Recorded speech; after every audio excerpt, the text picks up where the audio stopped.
अब ये जो टॉपिक है ये है नेटवर्किंग डिवाइसेस तुम्हारा, ठीक है।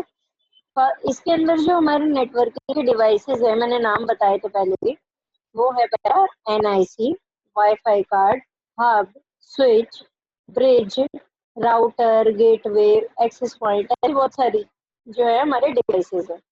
पहला जो है वो हमारा NIC डिवाइस है। NIC डिवाइस क्या है? एक ऐसा कार्ड है, नेटवर्क इंटरफेस कार्ड है इसकी full form. Network interface card क्या करता है, आपके एक ये हार्डवेयर कंपोनेंट है जो कि हमारे सिस्टम में, हर सिस्टम के अंदर प्रेजेंट होता है, जो आपके इंटरनेट को एक्सेस करने के लिए या नेटवर्किंग को जनरेट करने के लिए, क्रिएट करने के लिए या कनेक्ट करने के लिए आपका हेल्प करता है। अब इसमें क्या लिखा हुआ है, a network interface card is a hardware component typically a circuit board और चिप। एक ही सर्किट बोर्ड या चिप के नाम से मतलब इसे बोल सकते हो। इसी पीडीएफ में मैंने नीचे इसकी एक इमेज भी दे रखी है, which is installed on a computer so that it can connect to a network। ये हमारे हर कंप्यूटर के अंदर इंस्टॉल होता है ताकि हम एक नेटवर्क से कनेक्ट कर सके। Originally, network controllers were implemented as expansion card that could be plugged into a computer port, router और USB device। ठीक है। ओरिजिनली नेटवर्क कंट्रोलर वर इम्प्लीमेंटेड, मतलब कि एक नेटवर्क कंट्रोलर हमारा जो इसके अंदर है वो वर्क करना स्टार्ट करता है। इम्प्लीमेंटेड का मतलब कि हमने उसके अंदर लगाया। इम्प्लीमेंट करना क्या होता है कि हम कोई भी चीज जो हमने एक्सपेरिमेंट किया है या फिर हमारे पास कोई भी चीज है तो हम उसको अप्लाई करके देख रहे हैं या फिर कि वो वर्क कर रही है या नहीं कर रही है, वो उस तरीके से इसमें भी है। तो नेटवर्क कंट्रोलर वर इम्प्लीमेंटेड एज एक्सपेंशन कार्ड। जो नेटवर्क कंट्रोलर है वो इम्प्लीमेंट किया गया किस तरीके से, एक एक्सपेंशन कार्ड की तरह से, that could be plugged into a computer port. मतलब कि वो कहाँ लगाया गया कार्ड, वो हमारे कंप्यूटर के पोर्ट में, राउटर में और USB डिवाइसेस में लगाया गया। ठीक है। तो NIC कार्ड हमारा ये वर्क करता है कि हमारा एक ऐसा हार्डवेयर कंपोनेंट जो हमें नेटवर्क से कनेक्ट करने के लिए हेल्प करता है और कहाँ कहाँ लगाया जाता है, एक as a expansion card computer के पोर्ट्स में, राउटर में और USB device. Wifi card, wireless internet cards. ठीक है। वायरलेस इंटरनेट कार्ड्स क्या कहते हैं कि जैसे हमने NIC पढ़ा है, NIC क्या है, एक हार्डवेयर कंपोनेंट है, और ऐसी वाईफाई कार्ड क्या है, ये भी एक वो हमारा हार्डवेयर कंपोनेंट है। इसे हम लैन कार्ड भी बोल सकते हैं, मतलब जो वायरलेस लेंस होती है ना, हम इसे wireless internet card, wireless LAN card भी बोल सकते हैं। तो also known as local area network और LAN card are one of the many types of adapters cards that add capabilities to your computer। मतलब कि कुछ ऐसी एक्स्ट्रा कैपेबिलिटीज, एक्स्ट्रा फीचर्स तुम्हारा ऐड कर देता है वो कंप्यूटर के अंदर, जिसके थ्रू आप इंटरनेट को एक्सेस कर सकते हो थ्रू वाईफाई मोड। ठीक है। Other adapter cards are enabled teleconferencing, improve sound system और download photos from digital camera. ये इसके एग्जाम्पल्स है।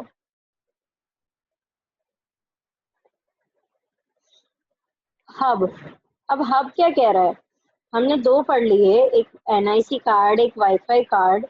अब थर्ड हमारा क्या कह रहा है, hub. A hub is a most basic networking device.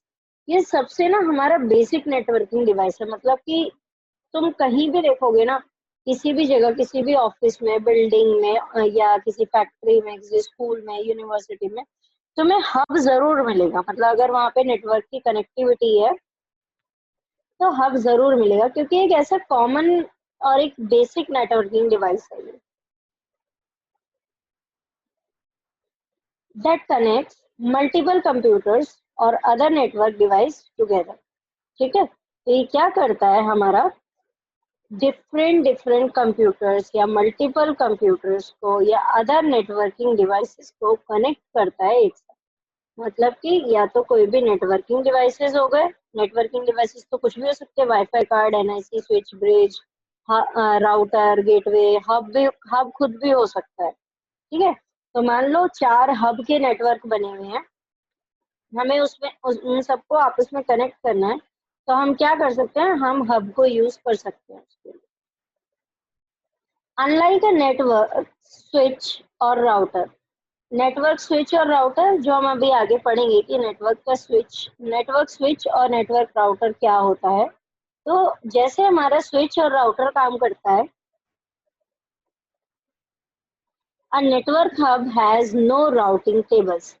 Routing tables ना बहुत सिंपल सी चीज है कि मतलब जैसे मेरे पास 2 नोड दिए हैं, नोड मतलब कि कंप्यूटर ए और बी, और एक और नोड दिया है सी। मुझसे कहा जाता है कि कोई ऐसा भी 3 नहीं लेते, हम 4 ले लेते हैं, ए बी सी डी। मैं देखती हूँ इसके अंदर एक अगर मेरे पास एग्जाम्पल होता है तो मैं तुम्हें दिखाती हूँ।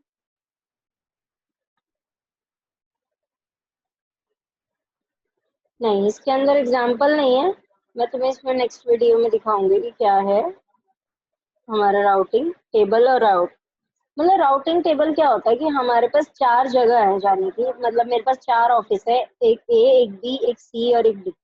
मुझसे कहा जाता है उनके बीच में कुछ है ना कनेक्शंस भी बने हुए हैं और कुछ डिस्टेंस भी है कि ए से बी जाने के 5 डिस्टेंस लगेगा, बी से सी पर जाने का 10 डिस्टेंस लगेगा, ऐसे करके अलग अलग डिस्टेंस दिए हुए हैं उसमें। तो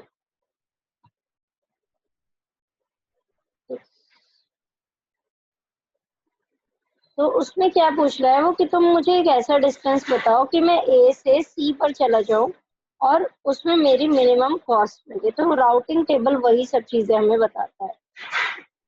राउटिंग टेबल वर्क कैसे करता है, बनता कैसे है, तो मैं नेक्स्ट क्लास में बताऊंगी।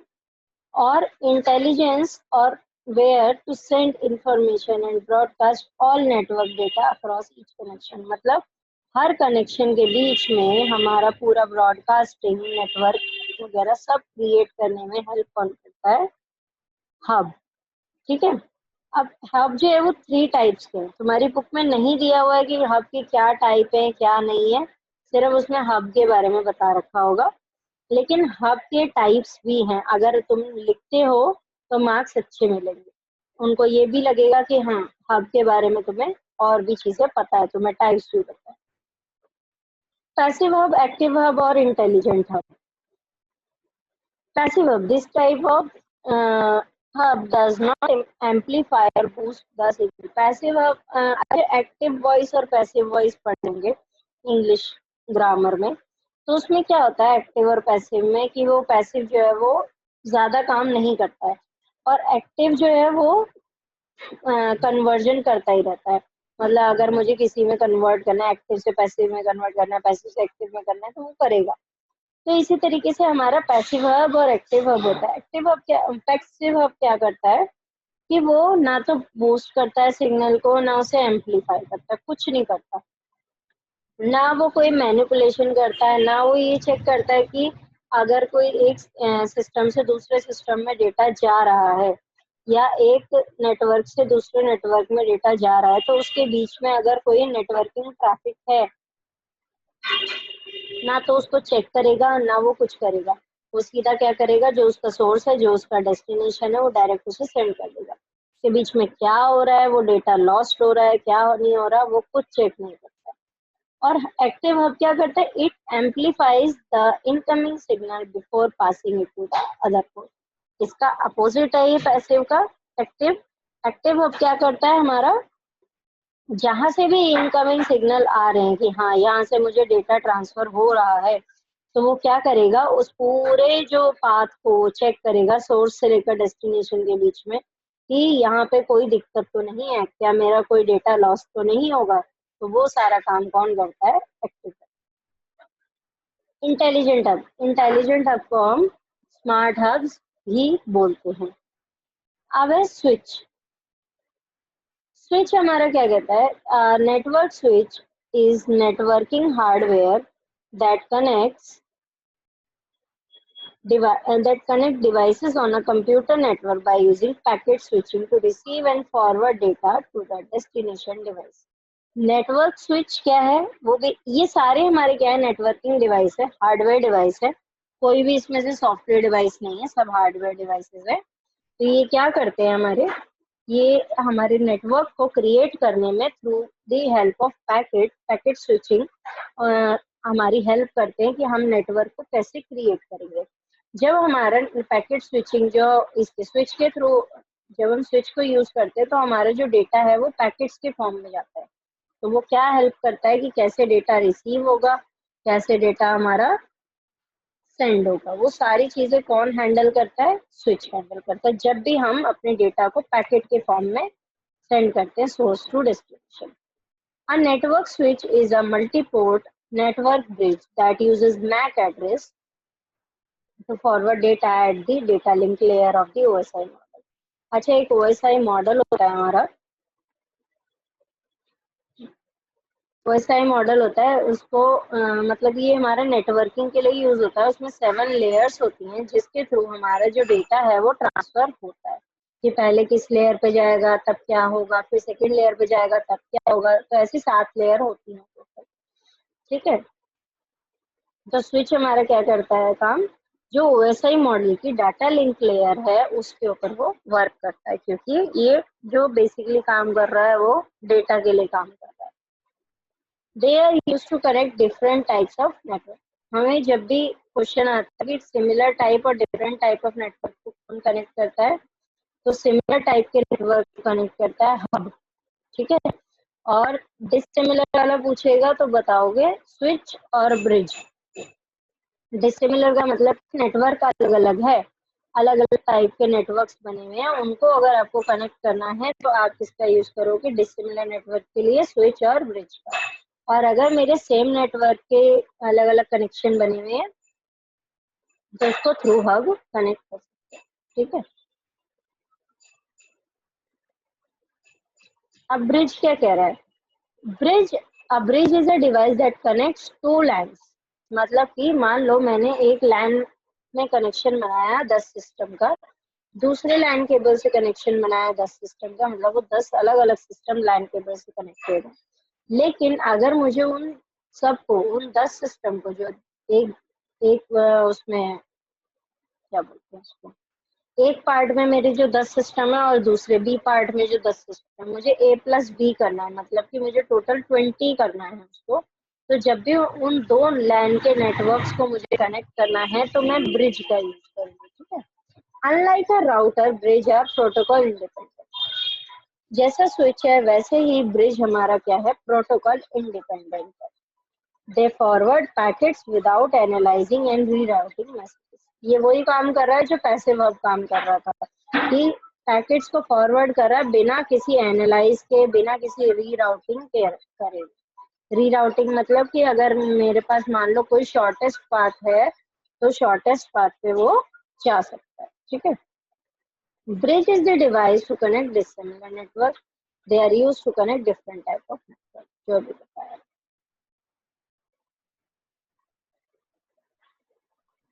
अब है गेटवे।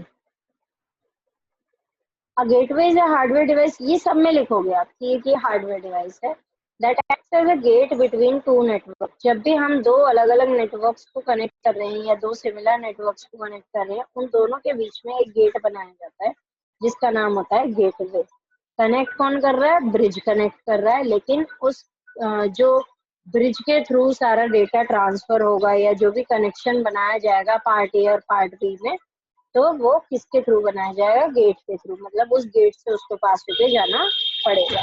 ठीक है, it may be a router, firewall, server और other devices that enables traffic to flow in and out of the network।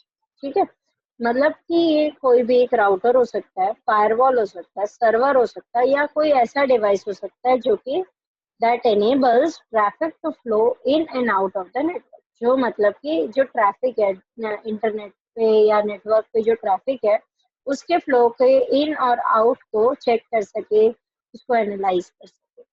While a gateway protects the node within network, it also a node itself। मतलब while a gateway protects the node, with in network मतलब कि ये है कि जब एक gateway जो हमारा मतलब गेटवे क्या कर रहा है, कनेक्शन बना रहा है, गेट है बीच में, वो जब हमारे नोड्स को इंटरकनेक्ट करता है या किसी दो नेटवर्क के बीच में जब कनेक्शन बना रहा होता है, तो हम उसको एक नोड भी बोल देते हैं। हम उसको खुद को, जो गेटवे है मेरा, उस गेटवे को भी हम नोड का नाम दे सकते हैं। ठीक है। Access point. An access point is a device such as a wireless router that allow wireless devices to connect to a network. मतलब एक एक्सेस पॉइंट डिवाइस है जो कि हम, जिसे हम वायरलेस राउटर भी बोल सकते हैं। वो क्या करता है, हमारे वायरलेस डिवाइसेस को नेटवर्क से कनेक्ट करने के लिए हेल्प करता है। जब भी आप अपने फोन में अबाउट फोन देखोगे या अबाउट सिस्टम देखोगे, इसमें कंप्यूटर में या लैपटॉप में, तो उसमें एक एक्सेस पॉइंट आपको दिखाएगा। तो वही एक्सेस पॉइंट होता है जो आपको हेल्प करता है किससे, नेटवर्क से कनेक्ट करने। Most access points have built-in router, while other must be connected to a router in order to provide network access. अभी नीचे देखो मैंने NIC कार्ड दिखा रखा है आप लोगों को। ये NIC कार्ड है। उसके बाद हमारा यहाँ ये हब है।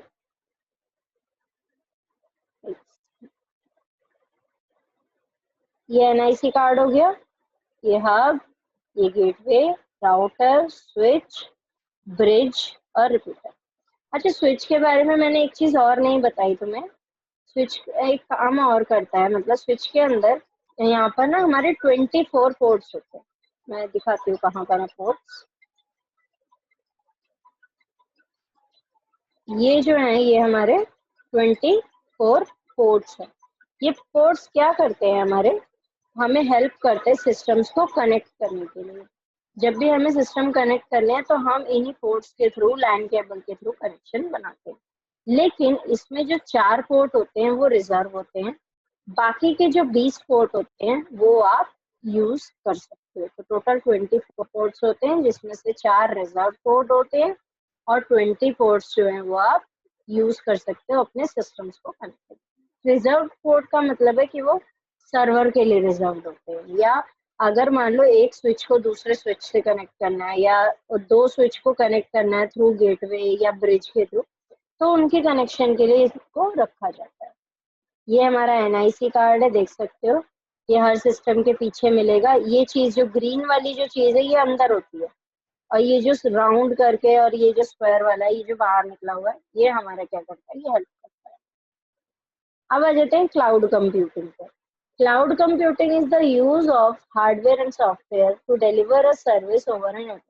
क्लाउड कंप्यूटिंग आजकल का जो बहुत मेन टॉपिक चल रहा है, और इसको मतलब एक बहुत फेमस टॉपिक हो गया है आजकल क्लाउड कंप्यूटिंग। जैसे हमारे जीमेल होता है, जीमेल की गूगल ड्राइव है, वो किसका एग्जाम्पल है, एक क्लाउड कंप्यूटिंग का एग्जाम्पल है। कि क्या करता है cloud computing, the use of hardware and software to deliver a service over a network, typically the internet. मतलब क्लाउड कंप्यूटिंग एक ऐसी चीज है जो हमारे हार्डवेयर और सॉफ्टवेयर को यूज करके हमारी सर्विसेज को ओवर अ नेटवर्क, नेटवर्क के थ्रू लोगों तक पहुंचाती है, या हम जो यूज करना चाहते हैं वो हमें प्रोवाइड कराती है। जैसे जीमेल की जो गूगल ड्राइव है, गूगल ड्राइव कहीं ना कहीं तो जाके उसका सर्वर बना रखा होगा ना, कहीं तो हार्डवेयर यूज हो रहा होगा, कहीं सॉफ्टवेयर तो यूज हो रहा होगा। हमें तो पता है कि हम अपना डाउनलोड करते हैं एप्लीकेशन फोन में, या फिर हम अपने जीमेल लॉगिन करते हैं सिस्टम में और ड्राइव पर जाते हैं और ड्राइव खुल जाती है। लेकिन हमें उसके बाद का जो पार्ट है, जो इंटरनल पार्ट है, वो नहीं पता कि कहाँ जाके वो सारा डेटा सेव हो रहा है, कहाँ जाके वो सर्वर उसके कनेक्टेड है, कहाँ उसका हार्डवेयर लगा हुआ है। तो ऐसा नहीं है कि सारी चीजें हवा में चल रही होती है या सारी चीजें अपने आप चल रही होती है, कहीं ना कहीं उसकी फिजिकल प्रेजेंस होती है। फिजिकल प्रेजेंस मतलब कि जिसको आप टच कर सकते हो, जिसको आप फील कर सकते हो, जिसको आप देख सकते हो। With cloud computing, users can access files and use applications from any device that can access internet. वही चीज जो मैंने बताया, एग्जांपल ले लिया था मैंने गूगल ड्राइव का। तो उसमें क्या बताते हैं कि कहीं पे भी जाके आप लॉगिन करोगे, आपको आपकी फाइल मिल जाएगी। आपको ऐसा नहीं कि पेन ड्राइव लेके घूमना पड़ेगा या कुछ भी लेके घूमोगे तब जाके तुम्हें डाटा मिलेगा। नहीं, आप कहीं पे भी अपना लॉगिन करो और लॉगिन करके ड्राइव ओपन करो, आपको आपका डेटा मिल जाएगा। बस आपके पास इंटरनेट एक्सेसिबिलिटी होनी चाहिए। मैंने एग्जांपल भी गूगल का जीमेल दिया हुआ है आपको। Benefits, developing in the cloud enables user to get their application to market quickly. इसका क्या मतलब है, ये कह रहा है आपको कि जो क्लाउड कंप्यूटिंग है आपको ना मतलब काफी सारे फीचर्स देती है। क्लाउड कंप्यूटिंग में जरूरी नहीं कि गूगल ड्राइव ही लोगे, बहुत सारी चीजें, जैसे प्ले स्टोर हो गया, प्ले स्टोर भी आपका एक ऐसी चीज है जो गूगल का प्ले स्टोर है, और भी बहुत सारी चीजें हमारी उसके अंदर आती हैं। तो ये सारी चीजें आपको क्या कहती हैं कि हर चीज आपको प्रोवाइड कितनी इजीली हो रही है, और ये इसका एक बेनिफिट भी हो जाता है। हमारा क्लाउड कंप्यूटिंग का एक बेनिफिट हो जाता है कि हर चीज आपको क्विकली एक मार्केट के थ्रू प्रोवाइड हो रही है, और उस मार्केट में आपको क्या मिल रहा है, एक एप्लीकेशन मिल रहा है, उस एप्लीकेशन के थ्रू आप बहुत सारे बेनिफिट्स, बहुत सारे एडवांटेजेस को एक्सेस कर पा रहे हैं। Hardware failure do not result in data loss because of network backup. अब ऐसा नहीं है कि अगर मान लो जैसे गूगल की ड्राइव है, वहां आपने डेटा सेव किया तो आपका डेटा लॉस हो जाएगा, नहीं होगा लॉस, क्योंकि जब वो वहां जाके आपका सेव होता है किसी हार्डवेयर पे, तो उसका डेटा भी कहीं ना कहीं जाके सेव हो रहा होता है। तो मतलब ये है, जैसे अब मैं एग्जांपल लूँ कि मैं एक टीचर हूँ, मैंने इसको पढ़ाया, मैंने एक स्टूडेंट को पढ़ाया, उसके उसके पास मेरी नॉलेज चली गई, ठीक है, जो मैंने उसे समझाया उसको समझ में आ गया। लेकिन अगर मैं कुछ चीज बता रही हूँ तो मैंने भी तो किसी ना किसी से सीखी होगी ना, तो जब मैंने किसी से सीखी वो चीज तब जाके मैंने आपको बताई। तो आपको कैसे एक्सेस हुई, आपने मेरे से एक्सेस करी, मैंने किसी और से एक्सेस करी। इसी तरीके से क्लाउड कंप्यूटिंग में क्या होता है, जब आप डेटा गूगल ड्राइव पे सेव करते हो तो उसके हार्डवेयर पे तो सेव होता ही होता है, लेकिन उससे कनेक्टेड और जो एक और एक्सटर्नल हार्डवेयर है उसके पास भी जाके वो कनेक्ट हो जाता है, और वहां जाके आपके डेटा का बैकअप रखता है। तो बाई चांस अगर दोनों में से कोई भी एक फेल होता है, ऐसा नहीं है दो ही होंगे, दो के अलावा भी हो सकते हैं और भी हो सकते हैं, तो अगर कुछ भी हार्डवेयर फेलियर होता है तो आपका डेटा लॉस नहीं होता। Cloud computing uses remote resources, saving organisation the cost of servers and other equipments, ठीक है।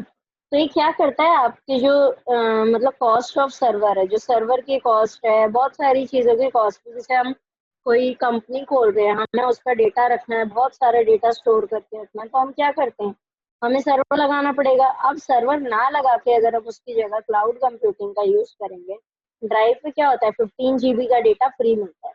उसके बाद क्या होता है, हमें परचेज करना पड़ता है वहाँ पे सारा जो सर्वर पर स्पेस होता है।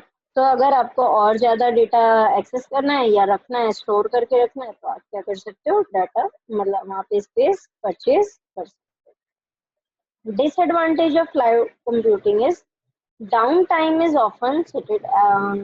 Biggest advantage of cloud computing मतलब कि डाउन टाइम का मतलब है कि अगर सर्वर डाउन हो गया, मान लो कि हाई ट्रैफिक हो गया इंटरनेट पे, या फिर एक ही चीज को कई सारे लोग इकट्ठा यूज करने लग गए, मतलब एक ही टाइम पे यूज करने लगे, जैसे रिजल्ट आता है हमारा किसी भी कॉलेज का, यूनिवर्सिटी का, या अभी जैसे बोर्ड का रिजल्ट ही आया था, तो उस केस में क्या होता है कि हमारा डाउन हो जाता है, डाउन टाइम हो जाता है, मतलब कि सर्वर फेल हो जाता है, सर्वर आपको जो भी आपकी रिक्वेस्ट है एक्सेस करने में अनकेपेबल हो जाता है, कैपेबल नहीं रहता। तो वो क्या है, आपका बिगेस्ट डिसएडवांटेज है।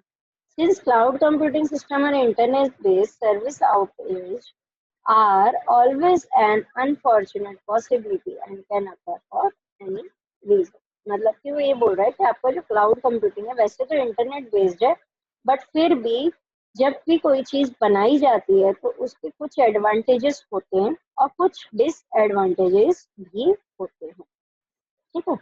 अब एक लास्ट टॉपिक है इंटरनेट ऑफ थिंग्स। ये हमारा क्लाउड कंप्यूटिंग है, किस तरीके से क्लाउड कंप्यूटिंग वर्क कर रहा है आप देख सकते हो। यहाँ पे एक प्लेटफॉर्म है, एप्लीकेशन है, इसका इंफ्रास्ट्रक्चर है, उसके अंदर बहुत सारी चीज़ें कनेक्टेड है। देन जब वो सारी चीज़ें वहाँ कनेक्ट हो गई हैं तो उसके बाद जब वो वहाँ पे कलेक्शन बन गया तो वहाँ से कौन कौन एक्सेस कर सकता है, desktop, tablets, phones, laptop, servers. और जो एप्लीकेशन, प्लेटफॉर्म और इंफ्रास्ट्रक्चर, ये तीन पार्ट बनाए। एप्लीकेशन मतलब monitoring, content, collaboration, communication, finance, ये सब क्या है, एप्लीकेशन है आपके। प्लेटफॉर्म क्या क्या होगा, object storage, identity, run time, Q, database. ये प्लेटफॉर्म का मतलब है जिस चीज से वो हमारी चीजें डिजाइन करी गई हैं, क्लाउड कंप्यूटिंग को डिजाइन किया गया है। इंफ्रास्ट्रक्चर, कंप्यूट, ब्लॉक स्टोरेज और नेटवर्क। इंफ्रास्ट्रक्चर क्या कहता है कि कहाँ जाके आपका डेटा सेव होगा। लास्ट टॉपिक है internet of things. Internet of things कहता है एक ऐसा फेनोमेना है जो क्या कहता है, कनेक्ट द थिंग्स या smart devices to the internet over wired और वायरलेस कनेक्शन।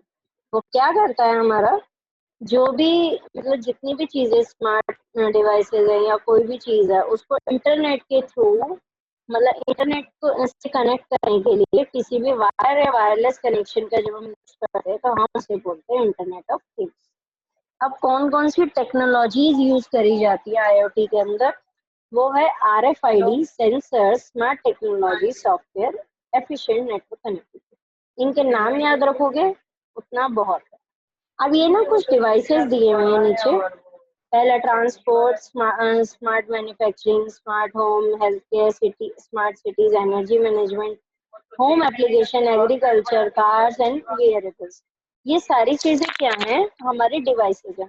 इन डिवाइस, ये हमारी मतलब कैटेगरीज है, इनके अंदर हमारे डिवाइसेस यूज करेंगे। जैसे ट्रांसपोर्टेशन में कौन सा आईओटी का डिवाइस है, मतलब ऐसा कौन सा डिवाइस है जो इंटरनेट को यूज कर रहा है। पहला ट्रैफिक मैनेजमेंट, सेकंड है पार्किंग, फिर है व्हीकल लोकेशन मॉनिटरिंग, फिर थर्ड है ये जो हमारा सेकंड पॉइंट है स्मार्ट मैन्युफैक्चरिंग के अंदर आ गया, इंडस्ट्रियल कम्युनिकेशन, प्रोडक्ट, मतलब ये सारी चीजें। जैसे स्मार्ट होम से समझ में आ जाएगा तुम्हें, स्मार्ट डोर लॉक्स, जो डोर लॉक्स होते हैं आजकल स्मार्ट है, कि ऊपर से आपने बटन दबाया नीचे डोर खुल जाएगा, या आपके दरवाजे पे कौन खड़ा है क्या खड़ा है वो सब कुछ बता देता है।